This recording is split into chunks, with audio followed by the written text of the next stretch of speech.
मैं आप सभी के साथ काउचिड होगा। आज जो है वो जम्मू कश्मीर के ऊपर सीधी बात होगी, और सीधी बात करने के लिए हमारे साथ सुनील डिम्पल जी मौजूद है, मिशन स्टेटहुड के प्रेसिडेंट। सर, आज ईद है, पहले तो आपकी ईद की जो है बहुत शुभकामनाएं।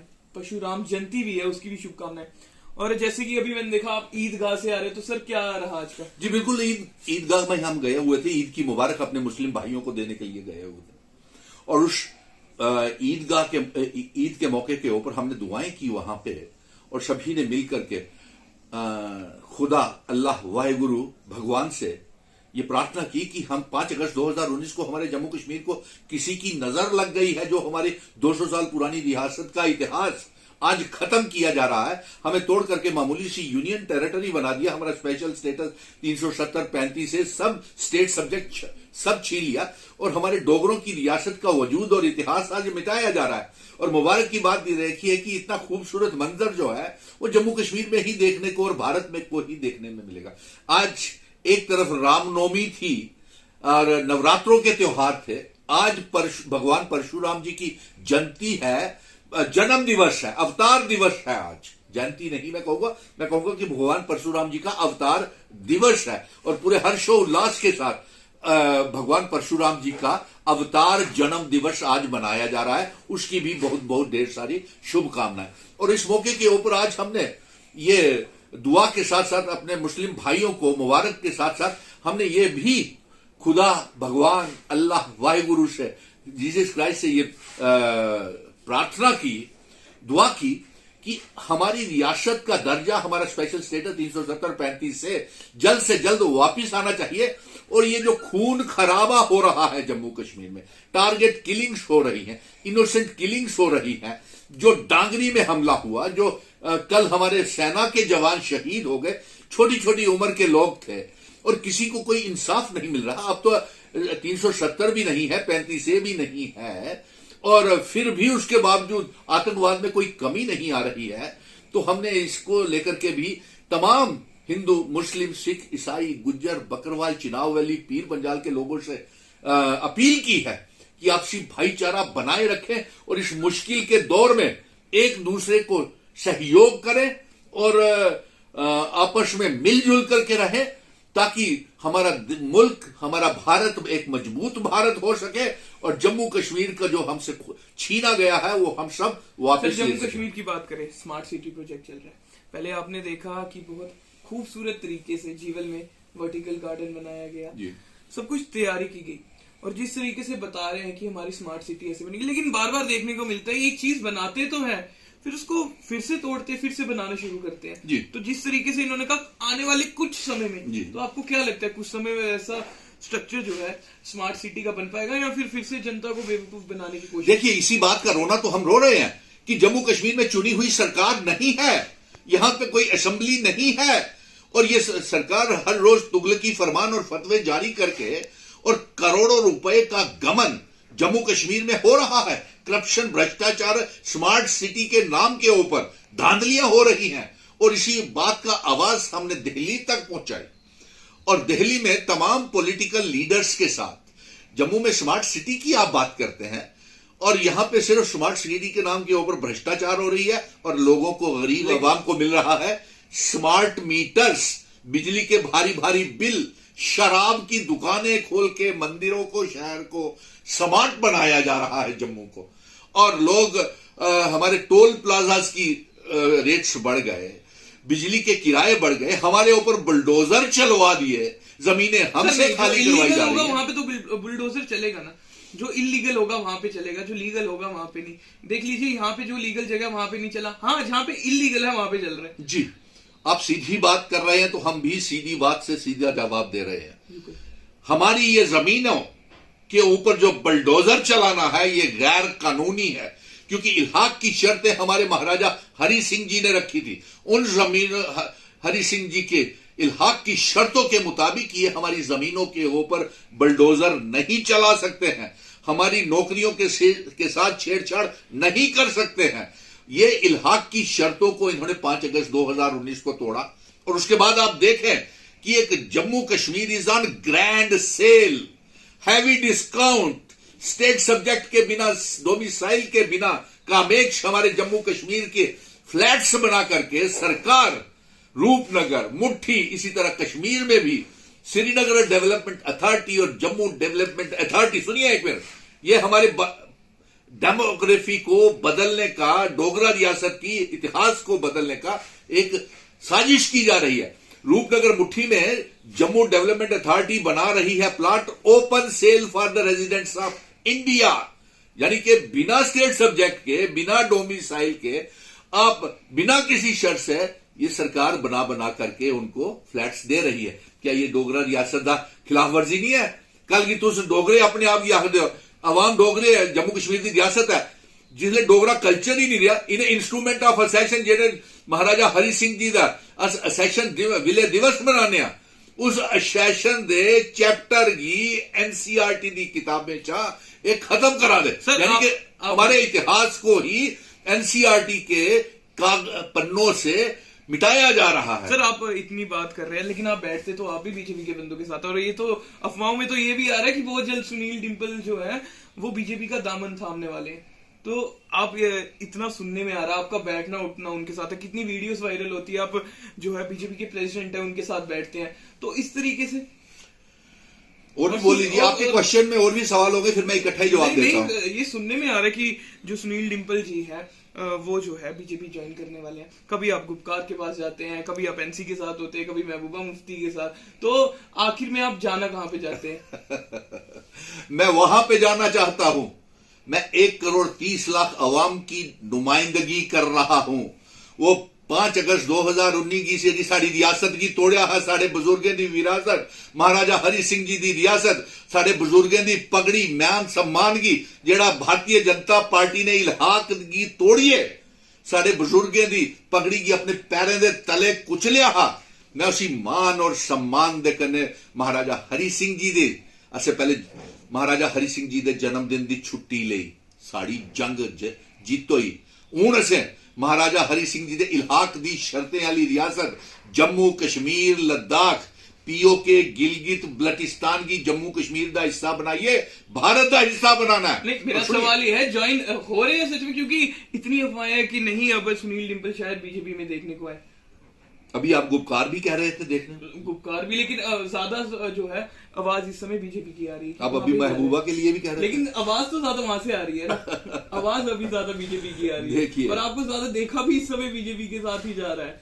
देखिए, मैं अमित शाह जी से मिला था, मैं उनका शुक्रगुजार हूं, मुझे बुलाया गया था, मैंने जम्मू के नौजवानों की, बेरोजगार नौजवानों और एक और बात इससे सामने आती है, अमित शाह जी ने बुलाया, आप मिलने गए, जब भारत जोड़ो यात्रा आई थी तब आपको बुलाया गया, तब आप क्यों नहीं दिखे? अब सुन लोगे मेरी बात, या प्रश्नों का AK-47 प्रश्नों की चलाते रहोगे? नहीं आप सुनो भी तो सही। आप पत्रकार मित्रों को कामेक्ष आपको यही प्रॉब्लम है, आप सुनते कम हो, सीधी बात और सीधे सवाल दाग देते हो, क्योंकि हमारा काम ही सवाल दागना है। देखिए, अब उत्तर तो देने दीजिए, जवाब तो देने दो कामेक्ष। दर्शक क्या सोचेंगे? दर्शकों के पास सही बात पहुंचनी चाहिए। जिस तरीके से मेरा पैगाम उन तक पहुंचा है कि सुनील डिम्पल जम्मू कश्मीर की 1,30,00,000 के लिए अवाम के लिए जंग लड़ रहा है, 30 लाख बेरोजगार नौजवानों के साथ हर समय खड़ा रहता है, उनके प्रेस क्लब के धरनों में जम्मू कश्मीर में जो भी प्रॉपर्टी टैक्स के खिलाफ, स्मार्ट मीटर्स के खिलाफ, दरबार मूव को लेकर के, बेरोजगारी को लेकर के, एपटेक को लेकर के, और जितने भी बड़े बड़े स्कैम्स हुए हैं उनके लेकर के नौजवानों के साथ खड़ा हो रहता हूं। तो भाई जवाब तो देने दो। दागते जा रहे।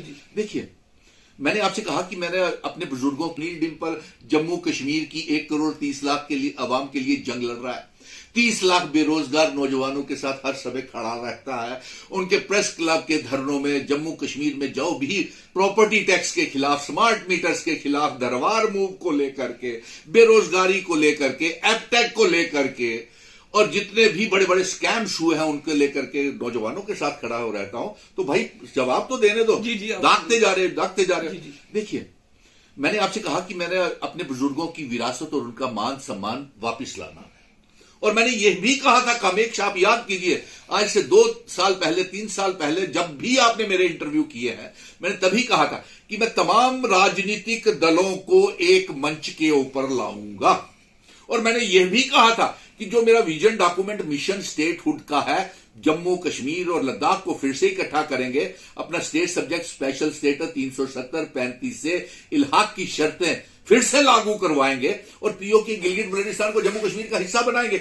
आज यही मुवक्कफ है मेरा, इसी मुवक्कफ को लेकर के मैं चल रहा हूं। और आज देखा नहीं आपने गुपकार का मुझे हिस्सा बना दिया। मैं गुपकार का कोई हिस्सा नहीं हूं। हां, मैंने उन लोगों को जम्मू के लोगों के साथ इकट्ठा ऑल पार्टीज मीटिंग में बिठाया जिसमें डॉक्टर फारूक अब्दुल्ला, उमर अब्दुल्ला, महबूबा मुफ्ती, रमन भल्ला, वकार रसूल वानी, कांग्रेस, नेशनल कॉन्फ्रेंस, पीडीपी, शिवसेना, जम्मू के संगठन, कश्मीर के संगठन, मैंने आपसे कहा था मैंने सभी बिठा दिए। और फिर उसके बाद अब रहा भारतीय जनता पार्टी, रविंदर रैना मेरे मित्र हैं, पारिवारिक संबंध है हमारे, दविंदर राणा जी से है, कविंदर गुप्ता जी से है। तो अगर हम बैठते हैं और अमित शाह जी बुलाते हैं और किसी समारोह में हमारी मुलाकात हो जाती है तो इसका यह मतलब नहीं है कि मैं भारतीय जनता पार्टी ज्वाइन कर रहा हूं। अब ये ना जाने आप पत्रकार मित्र कहां से ढूंढ के ले आए कि अभी आप कह रहे थे नेशनल कॉन्फ्रेंस में ज्वाइन कर रहा हूं, अभी आपने कहा कि मैं महबूबा जी के साथ बैठा। अरे भाई बैठे थे तो इफ्तार पार्टी थी। इफ्तार पार्टियों में आज भी मैं ईदगाह में गया था, परशुराम की जयंती में भी हम उसकी मुबारकबाद दे रहे हैं। हम आपस में भाईचारा चाहते हैं। हम नफरतें बहुत हो गई, नफरतें हमें अब खत्म करनी पड़ेगी उसका नफरतों का। और मैंने उस समय जब हम इफ्तार पार्टी डॉक्टर फारूक अब्दुल्ला, महबूबा मुफ्ती जी के साथ और तमाम ऑल पार्टीज की मीटिंग्स हुई हैं, मैंने वहां यही जोर दिया है कि इकट्ठे रहो, रियासत बचाओ। रियासत लोगे तभी आपका बात बनेगा। और जब तक चुनाव नहीं होंगे ये कुछ हमें देने वाले नहीं है। भारतीय जनता पार्टी आज भी चुनावों से भाग रही है। आपको कौन सा बात ऐसा लगता है कमेक्ष की मैं भारतीय जनता पार्टी ज्वाइन कर रहा हूं? जब तक मुझे मेरी रियासत का दर्जा, महाराजा हरि सिंह जी की रियासत, instrument of accession, special status 370 state subject, दरबार मूव, जम्मू कश्मीर को नीलाम बेचना बंद नहीं करेंगे, मैं किसी भी शर्त के ऊपर, आज नोट कर लीजिए, मैं भारतीय जनता पार्टी ज्वाइन नहीं करूंगा। अगर ये सब कुछ हो जाता फिर कर लेंगे। आए, हमने ऑल पार्टी का गठबंधन बनाया हुआ है ना। मैं तो और आपको ये बता दूं कि हम चुनाव आयोग से भी मिले और हमारे मिलने के बाद दिल्ली में कॉन्स्टिट्यूशनल क्लब में तमाम राजनीतिक पार्टियों के मेंबर पार्लियामेंट्स को भी हमने बुलाया था। मई महीने में जम्मू कश्मीर में G20 के बाद हम एक बहुत बड़ा सम्मेलन, जिसे कह लीजिए कनक्लेव कह लीजिए, जम्मू कश्मीर के रियासत का दर्जा चुनाव करवाने को लेकर के हम कश्मीर में कर रहे हैं। और ये हमारा ही तो इनिशिएटिव है। और इसके साथ साथ चुनाव आयोग से हम मिले, हमने कहा कि आप जम्मू कश्मीर में चुनाव क्यों नहीं करवा रहे? तो चुनाव आयोग जम्मू कश्मीर में चुनाव करवाने के लिए तैयार है। और हमारा दबाव देखिए, कमेक्ष ऑल पार्टीज के चुनाव आयोग के मिलने के बाद अमित शाह जी का बयान आता है कि चुनाव आयोग जब रिपोर्ट मांगेगा हम रिपोर्ट देंगे। नहीं साहब, ये गुगली वाला बयान नहीं चाहिए हमें, हमें सीधी सीधी बात चाहिए। जिस तरीके से ये पत्रकार हमसे दाग रहा है सवाल, हम चाहते हैं कि अमित शाह जी आप चुनाव आयोग को, इलेक्शन कमीशन ऑफ इंडिया को यह लिखें कि जम्मू कश्मीर में चुनाव करवाएं। और जिस हमारे दबाव के बाद अमित शाह जी के बयान आता है और उसके बाद लेफ्टिनेंट गवर्नर मनोज सिन्हा साहब का बयान यह आ जाता है कि एडमिनिस्ट्रेशन तैयार है। अरे साहब, एडमिनिस्ट्रेशन कहां तैयार है? आपकी एडमिनिस्ट्रेशन को होना चाहिए तैयार। अगर आपकी एडमिनिस्ट्रेशन तैयार होती तो आज ये डांगरी में हमले के पकड़े गए होते। आज आपके ऊपर ये जो आरोप, आर्मी के छोटे छोटे नौजवान बहादुर जांबाज सेना के जवान मारे गए हैं, ये नहीं होता अगर आपकी एडमिनिस्ट्रेशन तैयार होती। आपके ऊपर तो ये भी आरोप लग रहे हैं कि पुलवामा हमले के जानकारी प्रधानमंत्री जी को सत्यपाल मलिक ने दी थी, उसके बावजूद भी कुछ नहीं हुआ। सीबीआई इंक्वायरी भी तो बैठ गई है उस पर। अच्छी बात है। और हम तो कहते हैं और बड़ी से बड़ी इंक्वायरीज होनी चाहिए ताकि दूध का दूध और पानी का पानी सब सामने आना चाहिए कि उस समय जहाज क्यों नहीं दिए गए सीआरपीएफ को। अगर सीबीआई की इंक्वायरी होती है तो साथ में एनआईए की भी इंक्वायरी करवा दिए कि कौन जिम्मेवार है पुलवामा के हमलों का।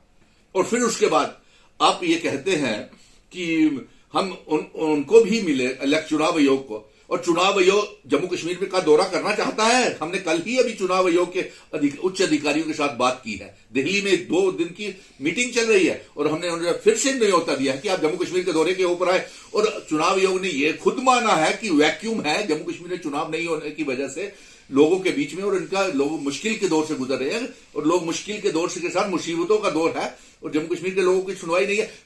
चुनाव आयोग जम्मू कश्मीर के दौरे के ऊपर आना चाहता है कमेश, लेकिन भारतीय जनता पार्टी नहीं चाहती कि चुनाव, ना तो ये चुनाव करवाना चाहती है, चुनावों से भाग रही है, डर रही है, और ना ही चुनाव आयोग को जम्मू कश्मीर में आने दे रही है। ये देखना। लेकिन हम कहते हैं कि चुनाव आयोग को आना चाहिए। कहीं ऐसा ना हो कि चुनाव आयोग टूल किट सीबीआई और ईडी की तरह भारतीय जनता पार्टी की ना बन के रह जाए। तो ये मैंने आपका इस सवाल का जवाब दे दिया। चुनाव हम चाहते हैं और चुनावों के साथ साथ रियासत का दर्जा भी चाहते हैं।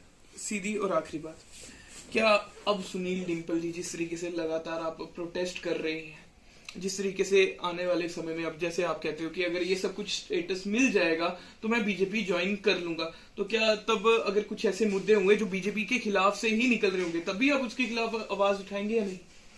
देखिए, पहली बात तो ये है कि मैंने कभी सोचा भी नहीं है कि मैं भारतीय जनता पार्टी में शामिल हूं। लेकिन आपने अभी, मैंने जब आपसे सवाल पूछा कि अगर ये सब कुछ हो गया तो क्या आप ज्वाइन कर लेंगे? अरे होने तो दीजिए पहले, फिर हम आपको ये बताएंगे। आप अभी कह रहे थे कि मैं महबूबा जी के साथ भी नजर आता हूं, डॉक्टर फारूक अब्दुल्ला साहब के साथ नजर आता हूं। उस बीजेपी अब इल्जाम आप पत्रकार मित्र लगाते रहे तो मैं आपके इल्जामों का क्या जवाब दूं? वो बात करता है सुनील डिम्पल जो हकीकत है। मैं बड़ा, आप सीधी बात, इतने AK-47 की तरह आपने सवालों की बौछार कर दी, और मैं उन सवालों में, जब तक मुझे मेरे अवाम को, ये फैसला अवाम करेगी, 1,30,00,000 अवाम, और वो बेरोजगार नौजवान करेंगे जो फायर एंड इमरजेंसी के बच्चे यहां से, जिस नेशनल यूथ कॉर्प्स के बच्चे, रहबरे खेल, जंगलात, सेहत, SPO, विलेज डिफेंस कमेटी के मेंबर, रिजर्व कैटेगरी के बच्चे, इनके दफ्तरों के बाहर प्राइम मिनिस्टर पैकेज के बच्चे, तमाम डेली वेजर्स लाठियां खा के जेलों में भर के, उनके इन्होंने कमेटी का खेल खेला। भारतीय जनता पार्टी ने उनको धोखा दिया। और आज का मुझे लगता है भारतीय जनता पार्टी में शामिल होने का, कांग्रेस भारतीय जनता पार्टी में है, national conference Bharatiya Janata party में है, और आज भी कई संगठन हो सकता है जा रहे हों किसी न किसी लालच के साथ। लेकिन ये भारतीय जनता पार्टी वो वाली भारतीय जनता पार्टी नहीं रही है जिसने वादा किया था कि 2 करोड़ नौकरियां देंगे, हर ब्लैक मनी को वापिस लाएंगे। पेट्रोल की कीमतें देखिए, डीजल की कीमतें देखिए, LPG की कीमतें देखिए, जिन्होंने कहा था महंगाई घटाएंगे, बच्चों को रोजगार, 2 करोड़ नौकरियां देंगे। यहां तो हमारे बच्चे 30 लाख बेरोजगार हो गए, किसी को कोई नौकरी नहीं मिली। और यहां तक ज्वाइन करने का ताल्लुक है, वो तो मुझे लगता है कि जिस तरीके से ये जम्मू कश्मीर को बेच रहे हैं, नीलाम कर रहे हैं, बर्बाद कर रहे हैं, मैं तो सोच भी नहीं सकता कि भारतीय जनता पार्टी का हिस्सा बनूंगा। बहुत बहुत धन्यवाद।